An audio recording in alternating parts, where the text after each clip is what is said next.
നമസ്കാരം കർമ്മ ന്യൂസിലേക്ക് സ്വാഗതം. കേരള മനസാക്ഷിയെ പിടിച്ചുലയ്ക്കുന്ന വലിയൊരു സംഭവമായാണ് കർമ്മ ന്യൂസ് ഇപ്പോൾ എത്തിയിരിക്കുന്നത്.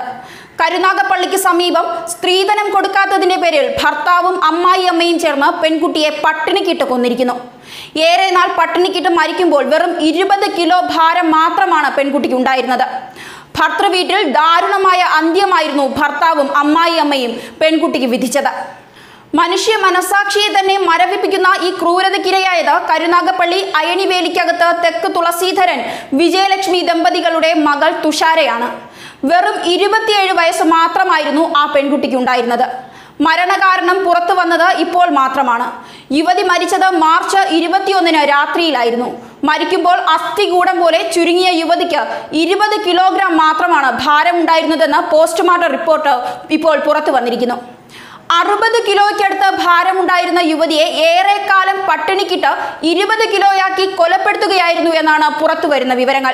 അതായത് സ്ത്രീധനത്തിനായി ഇഞ്ചിഞ്ചായി ഒരു പെൺകുട്ടി കേരളത്തിൽ കൊല്ലപ്പെട്ടിരിക്കുന്നു. സമാനതകളില്ലാത്ത സംഭവവും ക്രൂരതയുമാണ് അരങ്ങേറിയത്. പോലീസ് നടത്തിയ അന്വേഷണത്തിലാണ് സംഭവങ്ങളുടെ ചുരുളഴിയുന്നത്.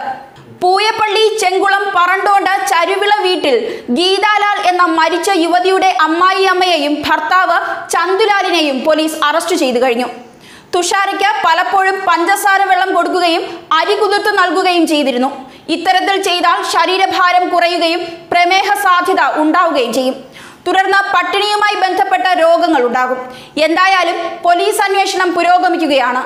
സ്ത്രീധനം നിരോധിച്ച നാട്ടിലാണ് സ്ത്രീധനത്തിനായി പെൺകുട്ടികളെ പട്ടിണിക്കിട്ട് കൊല ചെയ്യുന്നത്. നവോത്ഥാനവും മതിലുമൊക്കെ കേരളത്തിൽ ഉയരുമ്പോൾ സ്ത്രീധനം ഇല്ലാതാക്കാനുള്ള സാമൂഹിക വിപ്ലവം ഇനിയും നടപ്പാക്കാൻ സാധിച്ചിട്ടില്ല.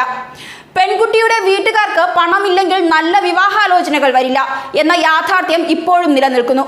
സ്ത്രീധനവും വീതം കൊടുക്കലും എല്ലാം ഇപ്പോഴും തുടരുന്നുമുണ്ട്. ന്യൂസ് ഡെസ്ക് കർമ്മ ന്യൂസ്.